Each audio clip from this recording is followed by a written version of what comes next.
여러분 안녕하세요. 이번 주에는 사복음서 중에 마지막 복음서인 요한복음을 읽겠습니다. 이번 주에 읽으실 말씀의 범위는 요한복음 5장에서부터 사도행전 4장까지입니다. 사복음서는 예수님의 이야기죠. 우리는 그동안 마태, 마가, 누가복음을 읽었고요. 이번 주에 요한복음을 다 읽으시면 총 4번 예수님의 이야기를 읽게 되는 거예요. 똑같은 예수님의 이야기지만 각 복음서들마다 특징들이 있다고 말씀을 드렸고요. 그 특징들을 우리는 앞에서 간단하게나마 살펴보았습니다. 우리는 마태, 마가, 누가복음을 공관복음이라고 부르는데요. 공관복음이란 공동의 관점을 가지고 예수님의 이야기를 하고 있다는 거죠. 공관복음은 예수 그리스도의 삶과 죽음, 생애를 비슷하게 다루고 있습니다. 그런데 이 공관복음 안에 요한복음이 포함되지 않는다는 건 요한은 예수님의 이야기를 마태, 마가, 누가와는 다른 관점으로 기록을 하고 있다는 거예요. 실제로 공관복음에서는 예수님의 공생의 기간 동안 일어난 사건들, 그리고 예수님께서 하신 말씀들을 위주로 기록하고 있는 거에 반해서 요한복음에서는 공관복음에서 기록한 사건과 말씀들의 의미, 그리고 그것을 해석하는데 더 중점을 두고 있다는 걸 요한복음을 읽어보시면 아실 수가 있습니다. 그리고 예수님의 공생의 2년 반 동안, 예수님은 공생의 2년 반이 지나서 초막절에 예루살렘으로 십자가 지시로 이동을 하시잖아요. 이 2년 반 동안의 기간 동안 공간복음에서는 예수님의 갈릴리 사역에 그 중점을 두고 기록을 하고 있는데, 요한복음에서는 예수님의 유대 예루살렘 사역을 강조하고 있다는 걸 읽어보시면 아실 수가 있습니다. 예수님께서 예루살렘에서 하신 사역들, 그리고 예루살렘에서 하신 말씀들, 이런 것들을 기록하는데 요한복음은 상당히 많은 분량들을 할애하고 있습니다. 그것뿐만 아니라 요한복음에서는 예수님의 공생의 3년 동안 맞이하는 4번의 유월절에 일어난 사건, 사역들, 이것들을 또 다 기록을 하고 있어요. 첫 번째 유월절에 예루살렘에 가셔서 성전을 청결하게 하신 사건, 그리고 두 번째 유월절에도 예루살렘에 가셔서 38년 된 병자, 베데스다 연못가에 있던 그 병자를 고쳐주신 사건, 그리고 세 번째 유월절에는 예루살렘에는 안 가셨지만 갈릴리 베세다 지역에서 5천 명을 먹이신 오병이어 사건, 그리고 이제 예수님께서 초막절에 십자가 지시로 예루살렘으로 이동하시잖아요. 그리고 네 번째 유월절이 되기까지 6개월 동안 유대 지역에서 사역하시다가 네 번째 유월절에 체포되시고 십자가에서 돌아가시는 이야기까지 요한복음에서는 첫 번째, 두 번째, 세 번째, 네 번째 유월절에 일어난 사건과 사역들을 다 기록을 하고 있습니다. 그리고 공간복음에서는 메시아로 오신 예수님의 이야기를 하면서 하나님의 나라에 초점을 맞추고 있는데, 요한복음에서는 메시아로 오신 예수님 자신에 대해서, 그분에 대해서, 그리고 예수님과 하나님과의 관계, 또 영생이라는 주제에 집중을 해서 이런 그 요한복음을 기록하고 있다는 걸 보실 수가 있습니다. 그것뿐만 아니라 요한복음에서는 예수님의 신성, 예수님은 하나님이신데 인간의 몸으로 이 땅에 오셨잖아요. 그런데 공간복음에서는 예수님의 신성보다는 인간으로 오신 예수님의 모습을 강조를 했는데, 마태복음에서는 메시아로 오신 예수님, 왕으로, 그 예수님을 왕으로 표현을 하죠. 왕으로 오신 예수님. 그리고 마가복음에서는 예수님을 섬기는 종, 순종하는 종의 모습으로 기록을 하고 있고요. 그리고 누가복음에서는 하나님이시지만 그분은 완벽한 인간의 아들로 오셨다. 완벽한 인간의 아들의 모습으로 이렇게 예수님을 인간의 모습을 가지고 있는 그런 분으로 기록을 하고 있는데 반해서 요한복음에서는 예수님을 하나님의 아들로 기록을 하면서 예수님이 가지고 있는 신적인 성품, 신성을 기록하는데 훨씬 적극적인 그런 표현들을 하고 있습니다. 그 요한복음 1장 1절 서두에도 보면 예수님을 말씀이라고 표현을 하죠. 1장 1절에 보면 태초에 말씀이 계시니라, 이 말씀이 하나님과 함께 계셨다, 이런 표현들이 나오는데요. 여기에 나오는 태초는 하나님께서 천지를 창조하시는 창세기 1장 1절의 태초와는 다른 태초죠. 여기 요한복음에 나오는 태초는 훨씬 더 근원적인 태초를 이야기합니다. 그때부터 말씀이신 예수님이 하나님과 함께 계셨다는 거예요. 그리고 그가 2절에 태초에 하나님과 함께 계셨고 만물이 그로 말미암아 지은 바 되었다. 하나님께서 천지를 창조하실 때도 함께 예수님께서 일하셨다는 그런 표현을 하면서 예수님이 하나님이시다라는 사실을 강조하면서 기록을 하고 있습니다. 그리고 요한복음을 보면요, 예수님께서 나는 뭐뭐다라는 이런 표현들을 하고 있는 것이 나오는데요. 요한복음에 7번 나는 뭐뭐다라고 표현하는 게 나옵니다. 이 나는 뭐뭐다를 영어로 I am 뭐뭐 이렇게 표현을 할 수가 있죠. 이런 표현들을 헬라어로 에고 에이미라고 합니다. 에고 에이미의 표현으로 예수님께서 나는 뭐뭐다라는 말씀을 7번 하셨는데요. 그 7번의 말씀을 살펴보면 예수님은 나는 생명의 떡이다, 나는 세상의 빛이다, 나는 양의 문이다, 나는 선한 목자다, 나는 부활이요 생명이다, 나는 길이요 진리요 생명이다, 나는 참 포도나무다, 이렇게 말씀을 하셨는데, 이런 표현 나는 뭐뭐다, I am 뭐뭐 이렇게 한 이 표현은 구약에서 하나님께서 모세에게 나타나셨을 때 당신 자신을 I am who I am, 나는 스스로 있는 자다 라고 말씀하신 그 형식을 빌어서 하신 표현인데요. 이런 표현들은 그 당시에 신적인 존재만 이런 표현들을 할 수 있었다고 합니다. 그런데 예수님께서는 이렇게 나는 뭐뭐다, 이런 에고 에이미의 표현을 통해서 내가 그다라고 이런 말씀을 하시면서 예수님의 신성, 예수님의 신적인 성품들을 강조해서 예수님을 창조주로, 그리고 또 예수님을 성육신하신 하나님으로, 또 독생하신 하나님으로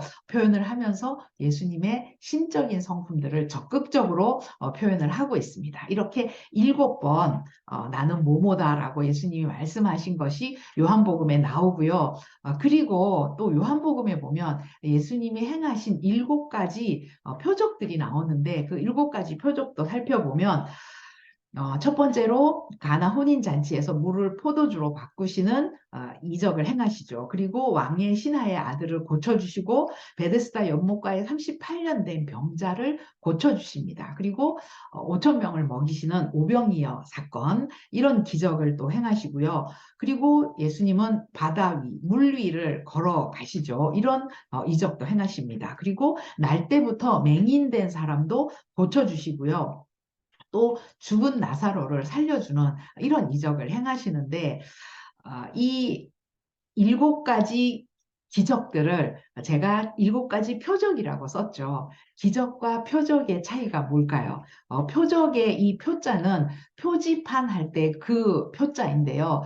표지판, 방향을 제시해 주는 거죠. 가리키는 것이 있습니다. 바로 이 7가지 표적은 예수님께서 하나님이시다, 그분은 이런 이적을 행하시는 예수님은 하나님이시다라는 사실을 가리켜 주고 있다는 거예요. 이 7가지 표적 중에 물을 포도주로 바꾸고 베데스다 연못가에 38년 된 병자를 고치고 날 때부터 맹인된 사람을 고치고 죽은 나사로를 살려준 이 표적은, 이 이적은 요한복음에만 기록이 되어 있고, 그리고 5천 명을 먹인 이 오병이어 사건은 사복음서에 모두 다 기록이 되어 있습니다. 이런 것들도 기억해 두시면 좋으시겠죠. 자, 이런 요한복음의 특징들을 생각하시면서 요한복음을 읽으시면 되고요. 이 요한복음의 저자는 요한입니다. 그런데 성경에 요한이 요한복음을 썼다, 이렇게 언급된 그 구절은 없어요. 그렇지만 요한복음을 읽어보면 예수님의 제자 중에 한 명이고, 최후의 만찬 때 예수님의 품에 의지해서 주님을 파는 자가 누굽니까? 라고 질문했던 자다. 그리고 예수님께서 사랑하시던 자가 기록을 했다. 이런 그 표현들이 나오는데, 그걸로 보아서 요한복음은 예수님의 제자 세베대의 아들 야고보와 요한이 있는데, 그 요한이 기록했다는 걸 알 수가 있죠. 그 요한을 우리는 사도 요한이라고 부르는데요. 우리가 사복음서 읽어보면 세례 요한도 많이 나왔죠. 바로 이 세례 요한과 사도 요한을 혼동을 하시면 안 됩니다. 요한복음을 기록한 요한은 예수님의 제자 사도 요한인 거예요. 이 사도 요한은 세례 요한의 제자였습니다. 예수님께서 이 사도 요한을 처음 만난 곳이 세례 요한이 세례를 주던 그곳에 가서 사도 요한을 만나게 되죠. 그리고 나중에 갈릴리 해변가에서 다시 예수님께서 부르시는데요. 이 요한은 갈릴리 출신의 어부였죠. 이 요한에게는 별명이 있었습니다. 요한의 형제 그 야고보와 함께 이 두 사람은 보아너게라는 별명을 가지고 있었는데요. 이 보아너게는 우레의 아들이다라는 뜻이죠. 우레의 아들. 이 우레는 천둥, 번개 할 때 그 천둥을 나타내는 말입니다. 이 요한의 별명이 우레의 아들이었다는 건 요한의 성격이 되게 급하고 다혈질이었다는 걸 알 수가 있죠. 실제로 예수님께서 초막절에 예루살렘으로 가실 때 갈릴리에서 유다를 가시는데 이 사마리아를 거쳐서 가시잖아요. 근데 사마리아 사람들이 이 예수님의 일행을 보고 예수님의 일행들을 받아들이지를 않습니다. 그걸 보고 성격 급한 요한이 예수님께 이렇게 이야기를 하죠. 하늘로부터 불을 명해서 저들을 멸하라고 할까요? 이렇게 얘기했다가 예수님께 혼나잖아요.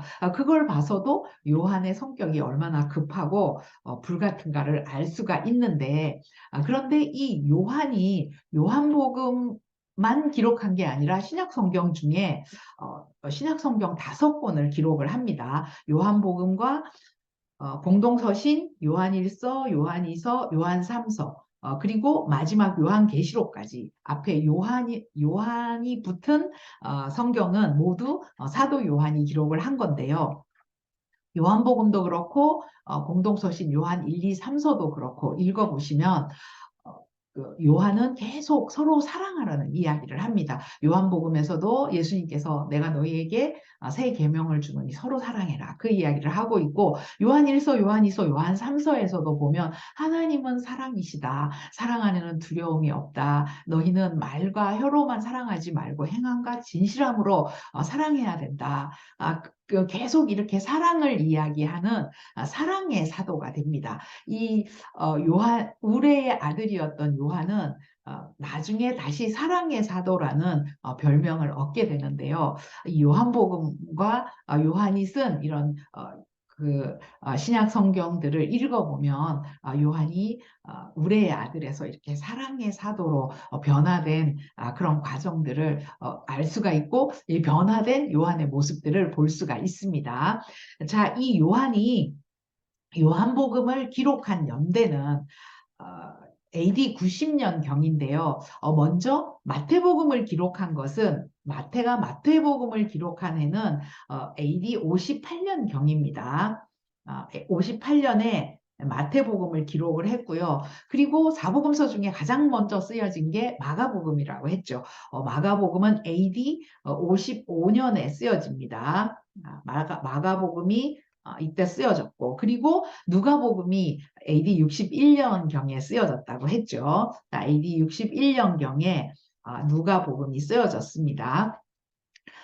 그런데 물론 1, 2년 정도의 차이는 있습니다.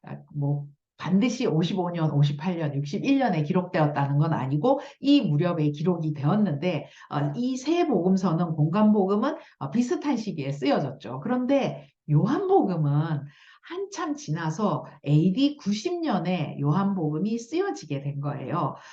요한복음이 쓰여졌을 그 당시에는 이미 이 공간복음이 회중들에게 회람이 되고 있을 때였고, 그 사람들이 그 내용도 이미 알고 있었습니다. 요한도 마찬가지였겠죠. 그래서 요한은 요한복음을 기록을 할 때 같은 내용을 반복할 이유가 없었겠죠.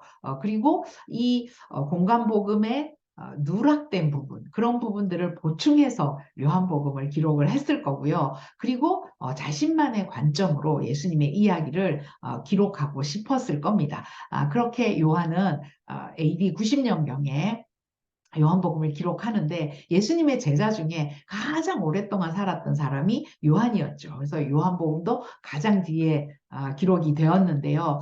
요한은 요한복음에서 이 요한복음 20장에서 자신이 이 요한복음을 기록하는 목적을 분명히 밝히고 있습니다. 요한복음 20장 30절, 31절에 보면 예수께서 제자들 앞에서 이 책에 기록되지 아니한 다른 표적도 많이 행하셨으나 오직 이것을 기록함은 너희로 예수께서 하나님의 아들 그리스도이심을 믿게 하려 함이요 또 너희로 믿고 그 이름을 힘입어 영생을 얻게 하려 함이다. 예수께서 하나님의 아들 그리스도이심을 믿게 하기 위해서 요한복음을 기록했고 그리고 그 이름을 힘입어서 영생을 얻게 하기 위해서 또 요한복음을 기록했다는 거예요. 요한복음을 기록한 목적을 분명히 요한은 이렇게 밝히고 있습니다. 그래서 요한은 이 요한복음을 기록하면서 또 맨 나중에 이 요한복음을 기록하면서 더 본질적이고 더 중요하다고 생각되는 그런 사건들을 우선적으로 기록을 하면서 그 소개를 했을 겁니다. 이렇게 사복음서를 다 읽었는데요. 이 사복음서를 다시 한번 정리를 해보면 그 시간 순서대로 예수님의 공생애 중에 네 번의 유월절을 예수님이 맞이하시는데 그 네 번의 유월절 중에 일어났던 이런 사건들을 시간 순서대로 정리를 하시면 되고 그리고 공간적으로는 예수님의 갈릴리 사역과 유대 예루살렘 사역이 있다는 것 시간 순서대로 그리고 공간적으로 이런 사역들을 정리를 하시면 되겠습니다. 그리고 예수님께서는 이제 네 번째 유월절에 십자가에서 돌아가시고 또 그 전에 말씀하셨듯이 3일 만에 부활하시고 또 승천하시게 되죠.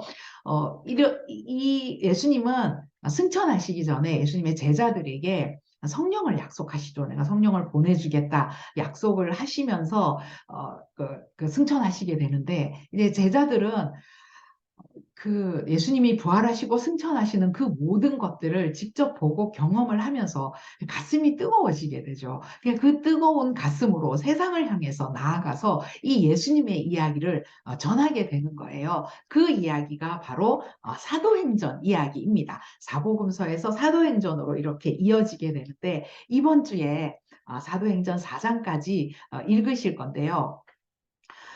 사도행전 1장에 보면 예수님이 승천하시는 이야기 그리고 성령을 약속하시는 이야기가 나오고 2장에 약속한 성령이 임하시는 이야기가 나오죠. 그리고 성령을 받은 이 제자들이 베드로를 비롯한 요한 이런 사도들이 이제 복음 전하는 이야기 특히 베드로와 요한은 그 공회 앞에 잡혀가서도 그들 앞에서 당당하게 우리는 보고 들은 것을 말하지 않을 수 없다. 이렇게 당당하게 얘기하잖아요.